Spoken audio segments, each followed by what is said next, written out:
My name is Shyanna Pettis. Today I'll be telling my story about my molestation and how it happened with my biological father. Growing up, my relationship with my dad was actually great. There was nothing that I could complain about. I grew up with my dad. I grew up without my biological mom. It was my stepmom for a majority of my life, basically. So when I was 11 years old, they had got into a confrontational argument. We went to a shelter. We were told from our dad, me and my brother, that my brother was going to sleep in one bed and me and my dad was going to sleep in one, which at that time, me being daddy's girl, and this is my superhero, I didn't think nothing of it. We went to bed. I remember trying to get up to go use the bathroom, and my dad's arm was around my waist to where when I tried to get up, I couldn't. So I was trying to kind of wiggle my way out of it so that I could get up to go use the bathroom. And I realized that he wasn't letting me go. And at this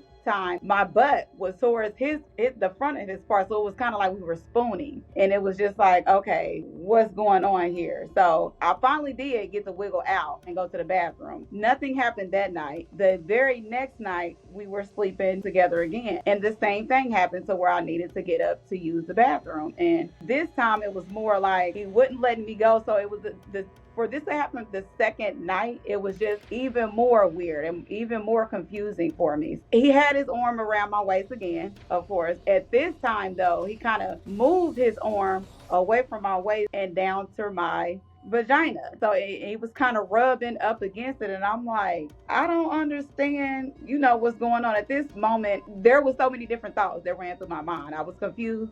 I was hurt. I was sad. And it was just like, everything that I had in me, all the love I had, it was just like so confusing. At this point, I just did not understand, what was going on. I cried about it and I questioned them. What is this? What is going on? Can you stop? Why are you doing this? All of that. The next morning, I was so quiet. I did not know what to say. I wanted to tell my brother at that time because he was the only one that was there. The next morning, when I knew that it was going to be, I had already thought in my head, like, later on tonight, I don't want to sleep with him. I want to sleep with my brother. Maybe my brother can switch me spots or something like that. But that's what led up to, what happened, the start of it at the age of 11. That was the start. It happened in a shelter. The very next night, we got back to the room and it was time for us to go to sleep again. At this moment, I took it upon myself to go sleep with my brother on my own in hopes that my dad wouldn't say anything about it. I went and slept with my brother. I laid there for a while. I got a little comfortable and I fell asleep. I just remember getting woke up by my father and telling me that I needed to get back in the bed with him. So at that moment, just knowing what had happened, knowing you had touched me in a most inappropriate way, I was just like, in my mind, I felt like I couldn't say it out loud to him.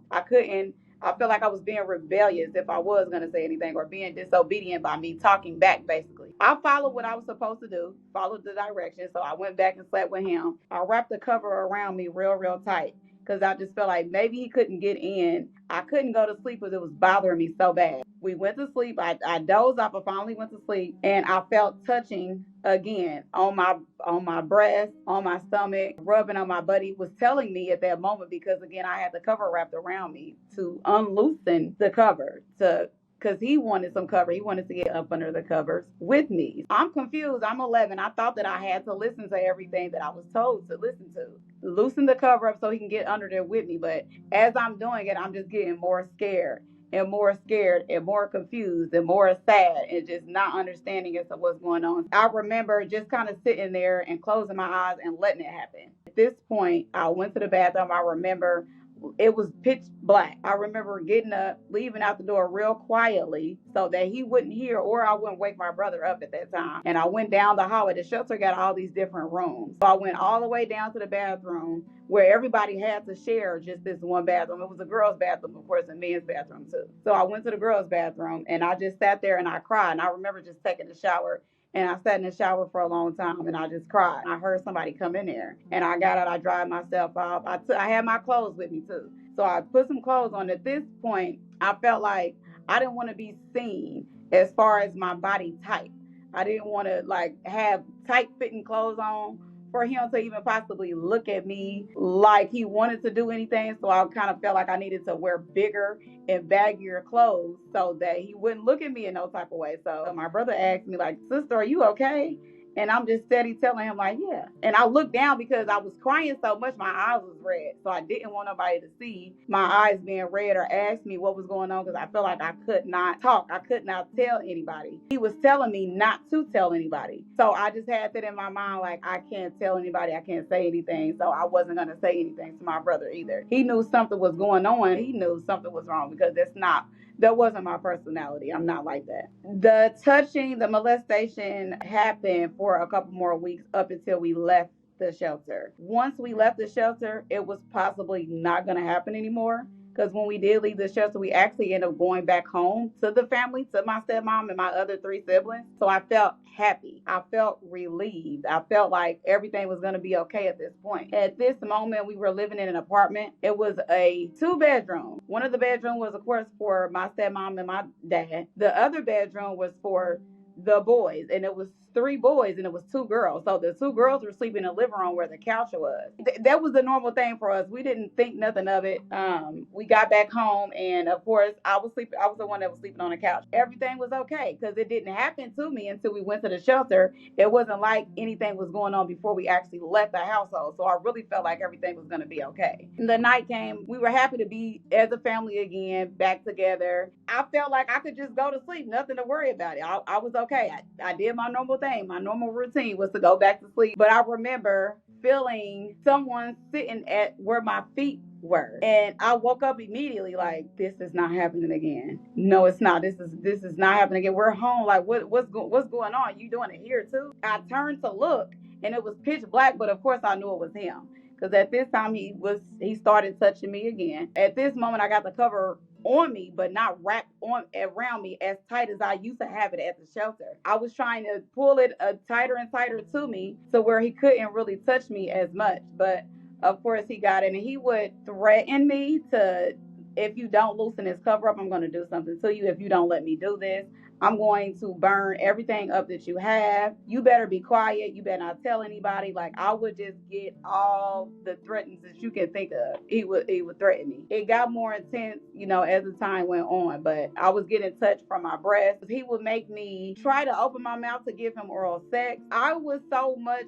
of a kid that I'm standing on what I wanted to stand on, as far as, if I don't want to let you do it, I don't want to let you do it. So I would fight back. My lips would be on his private part, but I wouldn't let it go in my mouth to where I was actually doing the oral sex. I wasn't doing it. So, because I would cry. I would try to cry as quiet as I could, because I didn't want my family to know what was going on. I did not want anybody to know what was going on. I didn't feel like I wanted to break the family up. I felt like everything at that point was my fault. So it would happen to me every single day. I think it was some days where it was skipped, where it wasn't happening on some days, but I was so traumatized, I would dream about it even on the days that it wasn't happening. It would happen almost every night. My father wasn't a drug user or a alcohol user. It started to be that way after a while, though. Like, he did start to use drugs. He would leave and he would probably come back drunk. So when it did happen to me, I would smell the alcohol on them, and I felt like that's what would make anybody more aggressive. So the molestation became more aggressive. Would try to pull, my pants down to actually have sex with me. I never would let that happen. Never, because I would fight back. And at this time, when I did try to fight back, this is when the threatening things that he would do to me got even more intense. I would wear a lot of scars. I used to wear my hair wrapped a lot.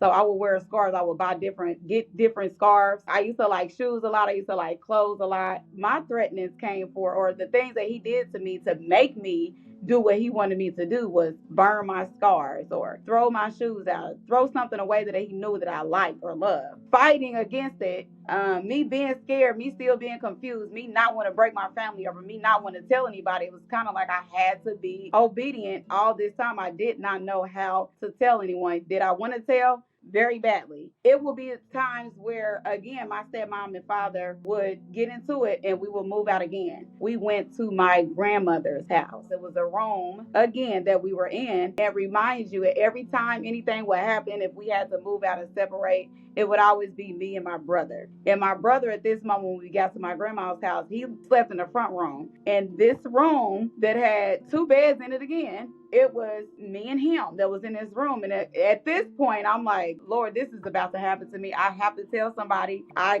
can't do this. I can't keep going through this over and over again. So we were sleeping in this room where there was 2 beds in it. He would never sleep in that bed. He would pretend like it just so when if somebody was to come in there, he would be in this other bed as if he's not doing anything. Of course, you got to act like you're not doing anything. Every single night, he would get on my bed. He would try to, again, make me do oral sex with him. He would try to have sex with me, and I was not letting it happen, so I would fight. He would choke me. He would probably pull my hair. I would go to school. Everything at this point, my mind was so messed up. I got so used to it as the years went on. I was traumatized. I was quiet. I didn't want to talk to anybody. And my dad was this type of person where everybody loved him. Didn't know what he was doing in the dark, but they loved him. He was a very funny person. He was also an energetic person too, so you would never think in a million years that this is something that he will be doing. My friend at the time, when she would, come over or whatever, she loved him herself. Like, she used to laugh and joke with him a lot too. And I just used to sit in the background like, I just don't know what he's doing. He's doing something horrible to me. You guys just do not even understand. At my grandma's house, so we were there for maybe about 3 months, and it would happen to me almost every day for that 3 months. Again, we went back home. We would always go back home. We went back home, same house. At this time, the more it would happen to me, the more quiet I would get. So the love for him turned into hate. I hated him. Anything, like my brothers and sisters, again, they didn't know what happened. He used to laugh and joke with us all the time. He used to tickle us all the time. We used to have little family movie sessions and joking, and he used to tell us all these stories and we would laugh. And before anything happened, I was volunteering to, I was laughing and joking and playing with him too. The more that it happened, the more I got quiet. I would never laugh at anything he said. I wouldn't want to be, involved in any of the movie nights or I didn't want to be involved with him at all. And my sisters and brothers would ask me, why am I acting like this? Even my stepmom at that point, she was asking, like, do you think you too good for this family? Or are you growing up and you just want to be elsewhere? Because I would ask about my mom all the time. I would talk to my mom on the phone. I never could tell her either. One day in the house with my family, I finally told my brother and sister what happened. We got in one room where my brothers and them slept at, actually, and I told them in there, I said, y'all, I gotta tell y'all something. And they were all listening, like, okay, we're listening. He's been doing some inappropriate things to me. He's been touching me. And they were like, what you mean touching? I'm like, touching me in the wrong way. Like, he touches me and abuses me. He will go run and hide behind a door or something, just so they won't see him. And I would get quiet. I would turn the other way because, like I said, I was sleeping on the couch. So my face was towards where anybody that come from a room is in a hallway. They could see me from the hallway. So I would always turn the other way where my back is facing them so they wouldn't see me crying or whatever. I would go into detail about what he was doing. And the whole room, I remember the whole room getting quiet and mouths were dropped like, Daddy?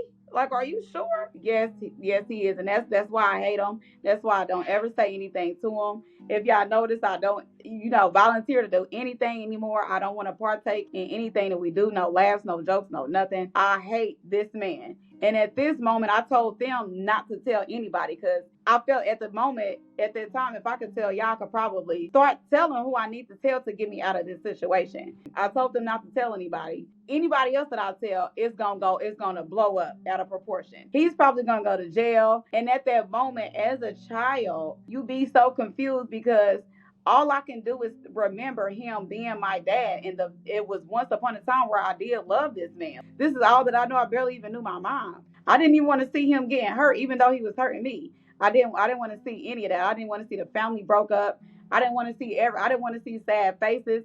I didn't want to have to deal with whatever we was going to have to deal with if I told the right person. So it would continue to happen to me to where I started to threaten him how I was going to tell. And he put a knife up to my throat, like, if you tell, I'm going to kill you. And I think that he started to believe that I was going to tell. I remember him putting on clothes all the time, even in the summertime. He would put on jogging pants. He would put on like t-shirts and put on long sleeve thermals under it. And I remember him telling me why he was doing that. He said, you said you was going to tell on me. And I know if you tell on me, I'm going to go to jail. He said it was going going to be cold in the jail. So he was preparing himself to go to jail, but he would still do it every day as if maybe maybe it was a chance that I wasn't going to tell. So he would still continue to touch me, still continue to threaten, still continue to do the same thing. And one day I told him, I said, if you let me go, get out of this house and go with my mom, I won't tell. And he didn't agree with it at that time. He didn't agree with it at that time at all, because I felt like he probably thought that if once she goes over there, she's gonna tell, and it's just, everything is gonna be over with. So he didn't let me go for a while.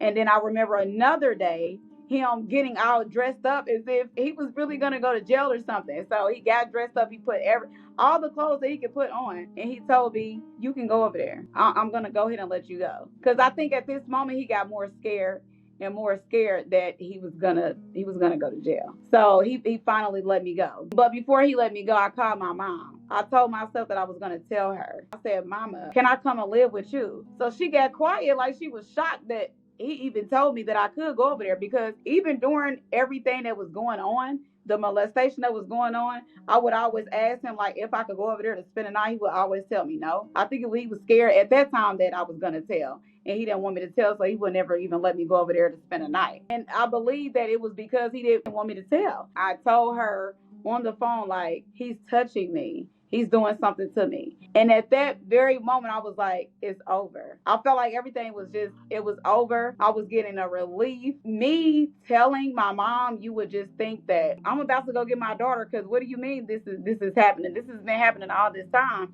I'm about to go get her. I'm coming to get her with the police, basically. It didn't happen. She didn't even come and get me right away. So again, now I was shocked for what was going on with me with my own dad. And then when I finally told my mom, how you didn't come busting any doors down, how you didn't come and get me immediately, how you kind of still had me waiting in there to come and get me, I was just so lost all the way around the board. Like, what is going on? So when I finally did get picked up and go over there, it's like my life got turned around. No, I wasn't getting molested no more, because of course he wasn't around, but I would still have dreams about it. I was still super traumatized about it. I started to become this super rebellious to where I wasn't even going to school anymore. And my mom was definitely different than my dad at the time. My dad was more strict than my mom. She was a lot more lenient, and I didn't know that, because this was actually the first time I have ever lived with my mom ever. I didn't know how she was, so she was more of a lenient person, so I felt like I could do anything that I wanted to do. I started skipping school. I started disrespecting her. I was stealing stuff from stores, clothes and shoes and everything. I got super rebellious. I was so messed up in the head. The police still wasn't called. Like, nobody called the police. I'm sure that my mom was telling people in the family. The police was not getting called at all. So he would still come around, and he would come around the family. And at this moment, I don't know what happened to my brain, but it was like I wanted to go back to the days it used to be where I did love my dad before this happened. So I tried to blank everything that did happen to me from him out of my mind. So I just kind of continued. I started to build this relationship again with him. When he did used to come around, I started to talk to him again. I started to, the love started rekindling again. And then it was just like it's so confusing as a person outside on the outside looking in. It's so confusing. Like, how could you even? I don't know. I still till this day wouldn't even know. But as I grew a little older, I knew that it wasn't the right thing. So I started to be real, standoffish with him at this moment. It's still, like I said, the police still wasn't called. The police still was not called at all until like maybe a year or two after me moving out of the house. I was so rebellious as a child. I got pregnant at 15 by somebody that was 3 years older than me. He was a grown already. He was 18, not that much older than me. But I got pregnant at 15 years old. I had a miscarriage then too. But I was with somebody I had moved out from with my mom at 15 years old and lived with the person that had got me pregnant. I was not in a good relationship at this moment. I didn't know who to love, how to love, get the correct type of love, how to even raise kids when I finally did have them, because I was just all over the place. So I could tell you right now today that I'm in a better place, definitely. I still feel like I'm super traumatized. I wrote a book about it. Like, I got a book right now today about going into detail about what happened to me from 11 to 14. It's on Amazon. It's been on Amazon since April. I had a book release October 29, but I'm so much in a better place right now to where now I feel like the cherry on the top for me will be to go visit him face to face. He's been locked up since 2007, I want to say, since 2007. And today, of course, it's 2023, so I'm going to go visit him face to face. I feel like that is going to be the cherry on the top for me. I feel like I'm a very successful person now. I'm a mother of 3 kids that's, that's doing very good by my kids. Like I said, I still feel like I do still have them times where I cry and I still think about it. Not as much. Even writing the story, I feel like writing the story was healing for me. It kind of mended a lot of what I was going through. But the reason for me wanting to go visit is just to kind of put the cherry on the top of everything. Just kind of let everything be what it is and just finally just heal from it. I feel like this is going to be the end of my healing journey. At this time today, I wrote a book about my life, going into detail about what happened to me from 11 years old to 14 years old. My book is on Amazon and it's called Truth Be Told. So me releasing this and letting everybody know what happened and telling the world what happened to me, it definitely made a difference. So life for me right now is a lot better. I talk to my children all the time about, if anything, I don't want you guys to feel like you do not ever have to hide anything from me. You guys can tell me whatever, feel comfortable with telling me anything that you want to tell me. Because of, what happened to me, I just feel like I have to be more on it. But life for me right now, it's a whole lot better. I definitely feel a whole lot better. I still tend sometimes to go back, but for me, it's going back to how, where I was before, comparing to how I am now. So that's mainly the reason for me going back. I wish that somebody had been more aware or asking me questions like, is everything okay? Even at that moment, I don't necessarily know if I would have even told them. At the end of the day, it was my dad. That was who was supposed to protect me. So that is who should have asked me, is everything okay? Do you need anything? I need to make sure that my child is okay. So that at that moment, I felt like, who was I gonna ask that? Who was supposed to ask that? Who was I gonna say anything to but him? And for me to feel like I had to be protected from him, it's confusing for a child. It's super traumatizing. It's crazy going back. I felt like he was that dominant person. He was that protector. He was that father figure. He's the type of father figure that I feel like I want my kids to have. Because just, to put everything in one, just to be so super traumatized from that and not understanding what love is supposed to be, the type of relationships you're supposed to have as a friend, as a family, as a person that you're in a relationship with, it kind of transpired from that to now where I don't have good father figures for my kids. I have 2 kids. I have 2 kids' fathers. I have 3 kids. 2 of them got the same father. One of them got her own father, and neither one of them are good for my kids. And I feel like it came from that, me not understanding or knowing what I'm supposed to have, the type of love I'm supposed to have for myself or even for my kids. So I feel like the dominancy was gonna come from him. So when I do get emotional, I get emotional about me not being able to really have that person to go to as a person that I can get advice from, or that person that could, talk to me about what it is that I need, or if I'm okay, or make me feel comfortable when I am having a conversation with him. I still feel like he could have been that person. So that's where my emotions come from. I want to do a lot more with this. Like, I want to take it a lot more farther for younger females, even, older women, even women as adults now. Just, I want to be a spokesman for churches, schools, anything. Now that's kind of where I want to take things.